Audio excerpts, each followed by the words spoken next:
Africa TV Freak Up Studio live. LG Ultra Gear and Hot 6 2021 GSL Season 1.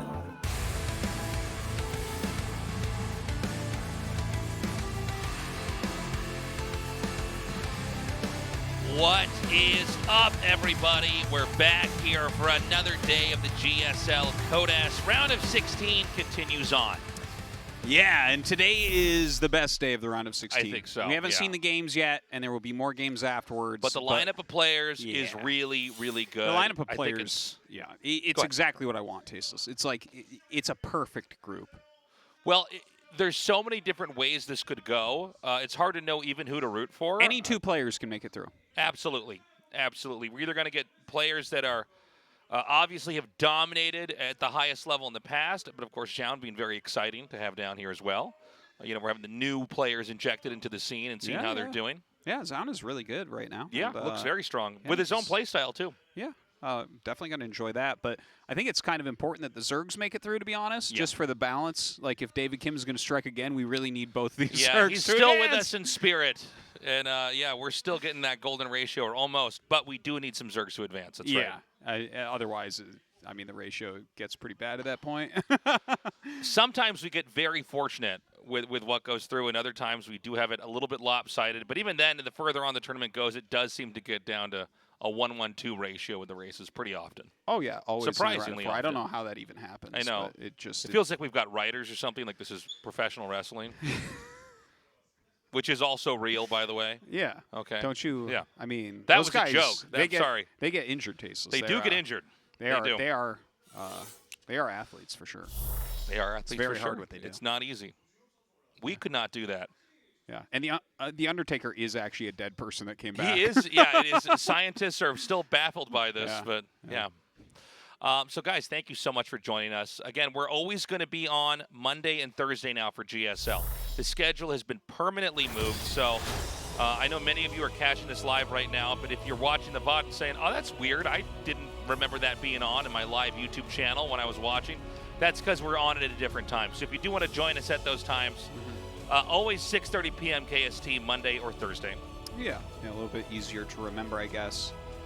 I mean, I kind of like the schedule. I like having it on the same day. Well, not on the same day, but the same time, I mean. Yeah.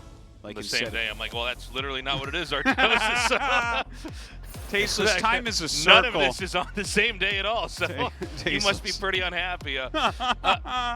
What? Oh, you're still doing 7-day weeks. That's so weird, Tasteless. I do 1-day weeks, so every day is the same day. I alternate between 4-day weeks and 3-day weeks, which is why it's always on the same day. I live in 356 weeks a year, all right? Same day. that's real Groundhog Day right there. Yeah. That's what it feels like sometimes. It gives me more months to kind of space things out. Yeah. I have a month named after me and a month named after you. Right, yeah. I got months everywhere, Tasteless. Yeah. So here's the lineup we've got. Again, it's so stacked. But honestly, Zoun could advance. He could move on. It's very realistic. Yeah. 그룹 C조의 이병렬 선수의 시간이 돌아왔습니다. 특별히 생각하는 구도 있나요? 그래도 제가 푸사기 거려도 또 대회 때 막상 보니까 토스전이 좀 편한 것 같더라고요. 토스전 하려고요.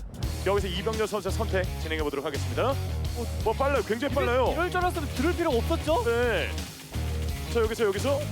와. 박한솔. 또 어떤 지명을 할까 그 부분에 있어서 생각을 좀 많이 했을 것 같은데 어떤 생각하셨어요? 일단 테란을 뽑을 생각이에요.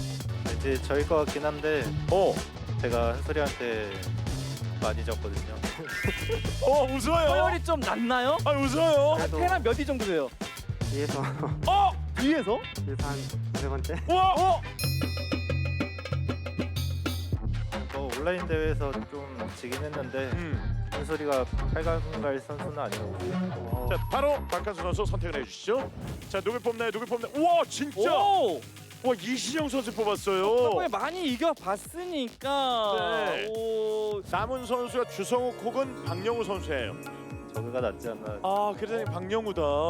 그 GSL에서 안진마라고 생각하나 봐요, 신영이 형이. 근데 영우도 저한테 안진마인 것 같은데. 안진마 맞아요. 선택 마지막 선택이 기다리고 있습니다. 조금 있느냐인데. 누구를 데려가나? 쓰고 뭐고 어림없다. 아니 뭐 그냥 같은 한 조인 것 같아요. 다음 조식부터는 그냥 옆에 붙여놔도 될 정도로 오. 단단히 혼을 내는 것 같습니다. 오. Round of 16. Rogue. Zoun. Innovation. Dark. GSL Season 1.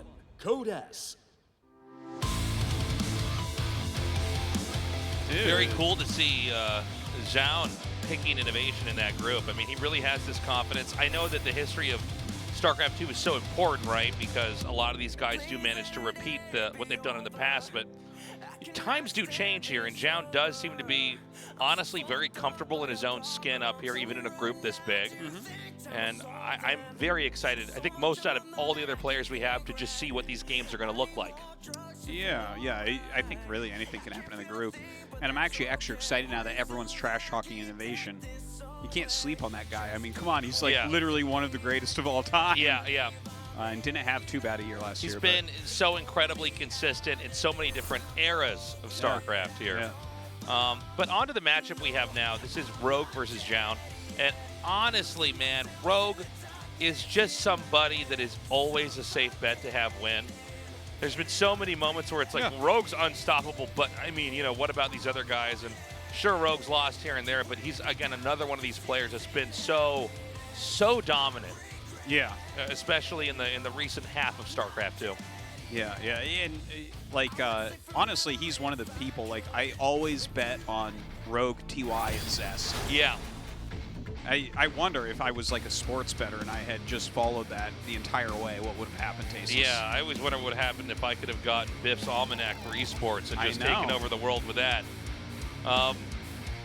So we're going to be on Oxide here for Game 1, Rogue versus Zoun. Zoun, again, with a very unique approach to PvZ, his own style, but Rogue, one of the most robust and diverse style of play Zergs of all time. 2021.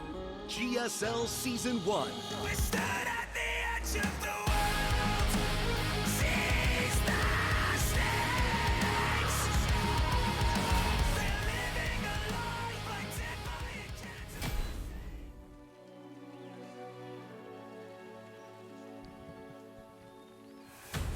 Dragon Phoenix Gaming. Rogue.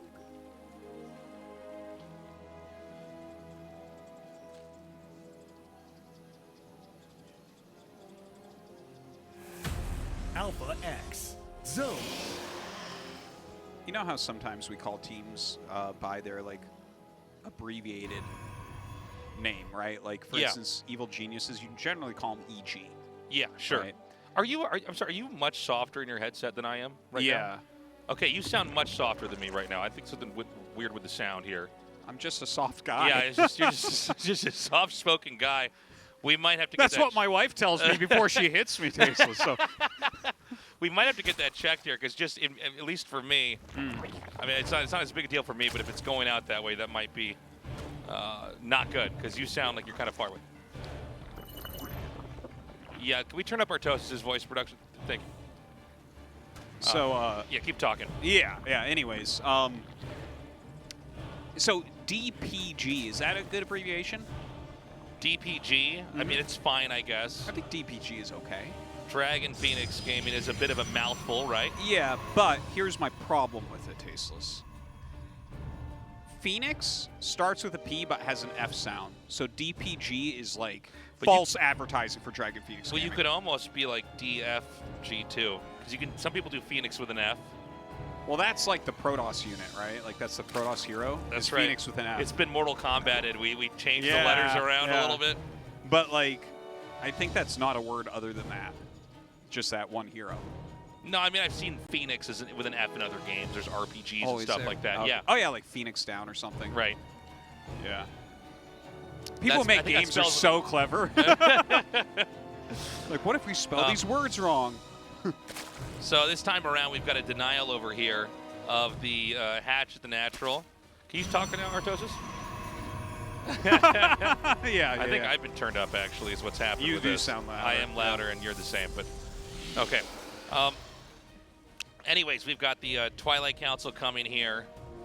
The Stalkers are on the way. And, you know, as much as I'm a fan of all the players in this group besides Zoun, I kind of want to see Zoun come out here and dominate. Oh yeah, I want to see the new players do really well, and yeah, I've liked his Protoss vs Zerg in the past as well. So looking forward to seeing what he's going to pull out here. He does have that Twilight up, making a Robo. Is he going to throw down Dark Shrine? Glaives. Glaives, yeah. Again, it's one of the many forks in a timing attack build that you can do. We've seen this work off and on. I do worry, though, a Glaive-style play is not going to work against Rogue. It seems like the very best Zergs know the dance. They know how to kind of negate each of the jukes and the jives, the zigs and the zags that come from the Adepts. Yeah. And really, if you're not able to start to build momentum with damage and shading in different directions, it's probably not going to work out. Yeah, no, I kind of agree with you, but right now he's going up to, is he going up to 5 gates or 4 gates? Well, either way, we'll have to see how heavily he actually commits to it, because you can't just do it as like a pressure and get into a third base behind it. You know, there's all sorts of different follow-ups. I'm actually glad you said that, because I think occasionally, you know, we go pretty hard on pointing out these timed attacks and how much damage they can do, but you don't have to super commit to them, right? You can come out, put a little bit of pressure on, safely expand, and maybe make the Zerg a little bit lopsided on what they have there for defense. Now we've got the Warp Prism moving out on the map here, and we're going to see the beginnings of this attack. But back at home for Rogue here, we've got a lot of roaches, a bunch of lings just hatched. Yeah, he's actually followed a really nice path right there. Let's see if Rogue can actually catch this and prevent that damage. Now he's warping in 4 more, so that's 8 Adepts with Glaives going forward. We don't have any roaches yet, as far as I know. Oh, no. A couple of them out. 3, it looks like. Right. Cancels that first shade. Does have a few queens. So far, so good. Now, it does look like he'll probably go into Disruptor from here. This is something we've seen from Zoun in the past. Right. And definitely he's done a very good job with that, right? If you're making things like Ravagers, Disruptors are so strong. Yeah, this Roach Ravager really does suffer versus Disruptor. Now we're going to have the drop here in the main, but I think the split's going to be pretty good overall here. The Warp Prism taking a lot of damage. It is driven out by the Queens. Yeah, and he hasn't done actually anything yet. And, like, even the amount of Disruptors is amount of Ravagers right now is very, very low. So, you know, it wasn't like a super commitment. It wasn't one of these, like, 7-gate Adept all-ins. Right. But, I mean, 0 damage is, like, very, very little. Yeah, that's pretty damn low, man. And, you know, the Adepts, they don't carry through to the later part of the game that well. I mean, the Adepts are kind of like the Protoss Roach in a way. Like, they have a certain amount of functionality early on, but you can't be an end game and relying on Roaches just like you can't be an end game relying on Adepts. And so, it's, you know, whenever I'm casting these games and I see the Glaives come, I'm always interested in seeing if this really slows the Protoss down. I mean, the Glaives upgrade isn't expensive, and you know, Adepts, you can eventually use them up, but, you know, does this put Protoss behind? Does it allow Zerg to get a leg up in some way? Well, you know, you can find some uses for them in, like, the late mid-game if it's, like, comboed with Force Fields and, like, a Colossus-based push, which, honestly, I think that probably will end up happening here, because there really, I mean, what other way can you really utilize these Adepts? Unless you're going to do, like, something absolutely wild. Like, he's still actually making Adepts.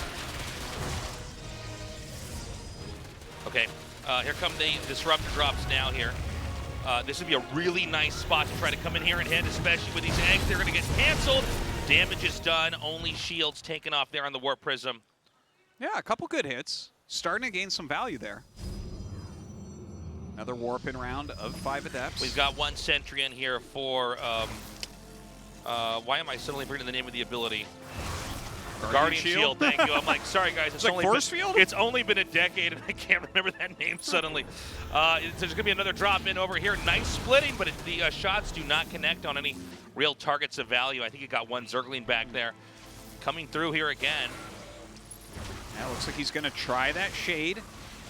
Bringing the Prism around. See what he ends up doing with it. Is he going to finish? He does actually end up finishing. Disruptor hitting those Queens. I feel like this is absolutely failing. Am I right? Oh, you're definitely right. I'm sorry. You know, when I saw the Adepts come in there and then I saw the Disruptor, I thought, okay, maybe this is, you know, Adept Glaives 2.0 in a way, and that this sort of harass, maybe the Zerg can't manage it because they have to chase the shaded adepts, and maybe that's something he could have done and he done better, but he didn't. It was a bungled timing with a question mark, timing with air quotes. Yeah, I don't know. We haven't seen something like that really. Well, he had like a sentry. It looked like he was trying to do something kind of I think he tricky. wanted to actually force field up the ramp. I think so, and then maybe hit like an insanely good disruptor hit or something. The disruptors can fire through that still and hit everything on the low ground, and I think that could be, like, I guess a tactic we haven't seen before, but it didn't work. It did seem like the sentry started to turn around. Maybe it's supposed to be juggled up there. You know, adepts, disruptors, and even using a sentry, if I have a read on that correct and he wanted a force field, it's a lot of multitasking to do in a short period of time. Not easy. Yeah, no, that was a strange game. He that was the least amount of damage I think I've ever seen anything do. Yeah, it looked interesting until it happened, and then it was like, oh, that's why we never see people do that. 2021 GSL Season 1. We stood at the edge of the world, seized the stakes.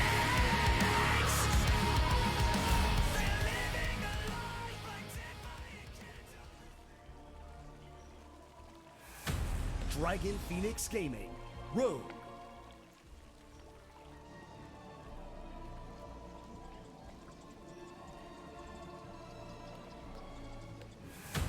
Alpha X. Zoun.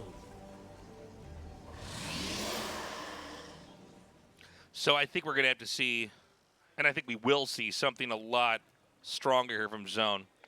He really didn't handle that attack well, but I don't even know if that's so much of an executional error as it is maybe an idea that doesn't really have legs at the highest level. Yeah. If Zerg gets caught off guard at all, I'm sure you can kill him.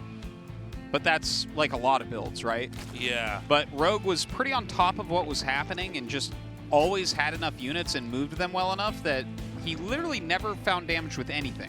I do like the new ideas at play here, though. It does seem like, you know, a lot of times the roaches are what are going to counter the adepts that are pressuring in here. So maybe with a good timing with the disruptors, you can kind of, you've baited them into that unit composition. But disruptors are funny because I don't think they're as strong until they really have a lot of cover. Like a lot of other units in there. Things that can really zone them out. Adepts are not that great at zoning things out in that sense. You know, and the thing about adepts is that the adept rushes work, especially at lower, like non-GSL levels, because they get the Zerg out of position, not because they're actually necessarily, from a starting point, that great at fighting. Yeah. If you're losing just because the adepts you fought killed you, that something's wrong on the Zerg side. For sure. But if you can get them out of position, shave off a couple drones, and then either snowball the game with more damage, or you get a huge lead economically, and then you win in a variety of different ways from there. That's a different story, but it does seem like just adepts with glaives paired with a disruptor, at least my thoughts looking at that, maybe unapplicable at the highest level. Yeah, I know what you mean. Like, adepts they're like a very tactical unit. Yeah. You can't, like, they're not actually stronger than things for their cost, and they're not, like, very microable. They're, like, good against lings if you can wedge them behind minerals, for instance. Well, that's a tactical thing. Like, there's a lot of tactics you can do with shades and things like that. But at the end of the day, if your opponent plays correctly against them, they're not that good. Yeah, this is, I don't know. I'm a little bit worried. I was very excited for Zoun when we started the night, and then I saw that game, and now I'm worried this could just be a 2-0. Now, that being said, he's completely deviated from the style that we had in Game 1. This is going to be a Stargate, and Void Rays are going to be pumped out here. Yeah, let's see how many Void Rays he goes for. Will he go directly into an Oracle after this? Probably. But will he continue on that Void Ray production? We've seen so many different builds come out of an early Void Ray opener. Yeah. Yeah, there's so many different ways to handle this. But I would imagine it's just going to be a third base squeezed out here. The Void's used to control the map here. It kills off that first Overlord very quickly. He sees that, and yeah, the third Nexus going to be going up immediately. You have the Oracle on the way. Void Ray, just making sure that this Nexus can get up. Overlord speed coming very, very quickly here. So, Rogue, very intent on scouting exactly what's coming. Yeah, I think he just wants to identify what's going to happen and then try to go with direct counterplay. And yeah, the Void Ray is such a good scout denier that if you don't get the Overlord speed, you're kind of guessing, and there's a lot of different things that can counter what you're doing. Right, and I mean, they don't even have to make more than one Void Ray if they don't want to. Yeah, a lot of people are doing that right now, where it's like one Void Ray into like an Oracle, maybe two, and then they just, you know, do what they want to do. They go up into a 3-base timing or something. No, it's extremely strong. So we saw that Oracle glide through here. There's another Void Ray coming around here towards the left side. Or that's the one that was defending the main, right? He only has one? Okay, he has one. sorry. He has one. Glaives again. Huh. Now that's kind of cool, though. You know, the setup here, I think you're the last thing you're thinking, especially after a game like Game 1, is another Glaives attack that's later. So maybe, you know, this is something that plays off of the first build pretty well. But here comes that scouting Overlord. The Void Ray is going to catch it and kill it off shortly here. But did he actually see enough? He saw the Twilight and he saw it chrono boosted. So that's like a pretty solid scout overall. He sees that nothing's being made in the Stargate. Good tag So I think there. he has a very good idea of what's going on.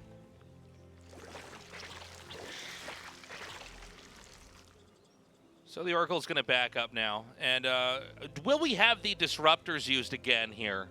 I don't think with the Adepts. You don't think so? I don't think so, I would agree no. with you on that. It seems like it's going to be a little bit of a different style. So he's got 2 more Overlords coming up here. This is, again, going to be chased away by that Void Ray. You know, maybe we will see it. Like, I would actually think it's more likely for him to go into Colossus because it doesn't feel like there's much room for Disruptor harassment here. And I think Colossus will pair better with those Adepts that he's making. But it is Zoun, and he does like his Disruptors. Yeah, if he was a unit, he'd be the Disruptor, Artosis. He's our Disruptor unit player. He's our Disruptor unit player. But it's very well said. Very well said. Thank you. No, but look, this has been a pretty rough start for him. If he does go into Disruptors, I want to see how it actually works out, because clearly this is working when he's playing against players who aren't Rogue. Unless he really makes some proper adjustments here, and this actually works out quite nicely versus Rogue. All right, the Queen's just pushing this back, laying their creep within that speed-up zone. The Dubula. Dubula. Blink on the way. So he does, I mean, he got the Glaives, but he only has a few Adepts. Yeah, Colossi being made. Yeah, it feels like that fits a lot better in this type of situation. Second Robo coming up as well. But Hive already on the way. And, you know, against this type of thing, definitely Vipers are going to be super, super strong. I mean, I know they're strong against everything, but especially like a Colossus Blink Stalker type of play, you don't really have a ton of counterplay against them. Yeah. Here comes the army right now of Rogue pushing out a little bit. And for all the buildup that we've had here on the Protoss side of things, I think it's very possible it's really going to be more about what the Zerg is doing and how the Zerg is going to steer the direction and build up of this game. Yeah, he's breaking through. Like, it's kind of interesting, right? Like, he's pushing up right now. Does he have enough to actually get anything done? Some of these attacks we've been seeing from some players, like, I feel like Solar has done very good kind of late mid-game attacks with Roach Ravager. But then, of course, we saw, like, DRG really blundering a lot of attacks. And I look at this one, I'm like, I don't know what this would ever do right now. Maybe he's just opening up the paths because he does have great creep spread, so he wants some more mobility here. But yeah, I don't feel like his army can do any sort of heads-on attack. Like maybe you want to split your units off and see if you can, you know, clear out some of your Roach supply to snipe a Nexus or something. I could see something like that being useful, but a heads-up battle, I don't think so. Yeah, I tend to agree with you on that. But as those Vipers are being made, then suddenly, you know, that's definitely going to change the math of it. It's possible you can harpoon, you know, some of the more important units like the Colossus, take a fight there, pick them off one by one. And I think without some of those units like the Colossus and then a very good angle for the Stalkers, the Sentry force fields aren't that helpful. You've already got the Ravagers that can flatten the force fields and allow you to relocate and move back around. I definitely think you're right about that. If you take out those Colossi, then the power of the army does go substantially down. He does have some disruptors mixed in as well, which I think is always a good idea. He throws out a couple. Doesn't really hit. Another attack comes in here. War Prism is with this. I feel like they're almost both pushing each other right now, Artosis. Kind of. We've got another a bit of engagement over here. He's going to dive back in. This should bait out some more force fields again. As those Hydras mixed in right now, I think that Zoun's army is like maybe slightly better here. But actually attacking in this area is allowing a lot of great dodges from Zerg. Now a great harpoon comes in. Both the Colossi taken out. Is it still enough, though? He's starting to thin this out pretty quickly. We're almost out of force fields. We're actually almost out of sentries here. And through the Wlas, the Hydras dive in and then pull back away, blinking forward. Are these Stalkers now? He needs a little bit more than what he has. He does have those Vipers up still, so you can use like a Blinding Cloud, for instance, to screw up the AI of those Stalkers. Already saw that once. Blinking back right now, some good micro from Zoun. I think Zoun's not going to be able to make this work. It's just Stalkers now. I mean, Hydra, Ling, Queen, everything else is going to just smash this. Is there the possibility that Zerg just goes all the way across the map now and starts taking bases out? I mean, these Stalkers, you can't even get away with Blink. Yeah, I think he can't kill him right now. I don't think Rogue can kill him, but that was like good engagements. Zoun is on 4 bases, That's so true, he can kind of like, even though he lost a lot there and he lost all of his technicality, he can really remake.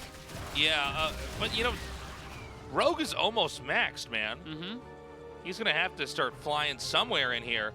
By the way, the creep spread for Rogue is insane. Yeah, Between the creep and these Wlas in the middle of the map, he can get where he needs to go. Yeah, yeah. He's got the Zerg Autobahn on the map right now. Great harpoons there. Takes out both of the disruptors, kills off the Colossus, and this is what I was worried about here for Zoun's sake, is now the Zerg can just come in here and smash this 4th base. It's probably Zoun, that just rolls right off the tongue. Zoun right out of you know, having any kind of opportunities in this game. Yeah, anymore. the Lurkers really screwed up a lot here. They have taken some damage, but this army isn't very well equipped to deal with it. Does have one Immortal out there. It picks off a couple of the Lurkers, and it looks like he will end up holding this location, I think. Just barely. But that was pretty painful. That was much more efficient for Rogue. The problem is it's once again just the Stalkers remaining. Oh, yeah, he man. loses the Nexus as well. Yeah, again, what do you expect from Rogue, though?